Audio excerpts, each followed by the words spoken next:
Lesson example, we're contrasting two different swings from one of my students, Taylor, who I'm proud to say is going to be playing at the University of Texas in 2010.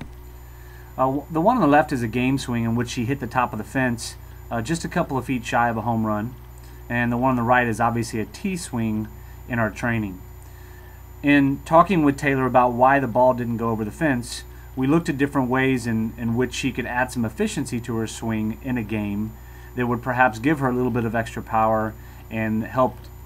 create the same type of shot that she hit there, but turn it into a home run.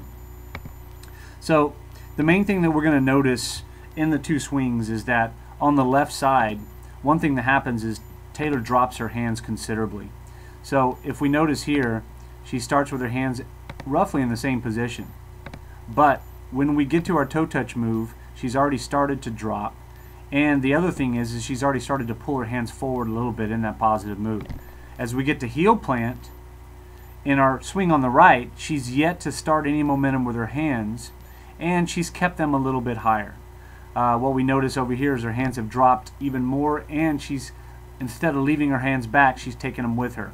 So now as she goes into her rotation, she's got less energy to draw from, and she's going to have to make a correction because her hands are actually even or below the ball at this point, so she's going to now have to pull them up through, lose some efficiency, and then the fact that she hit the ball as out front as she did, you can notice the ball is hitting the end of the bat. If she was a little bit more efficient in her approach and was able to leave her hands back, I believe she would have generated just enough energy to put that ball over the fence. So one of the things that we're going to work on with Taylor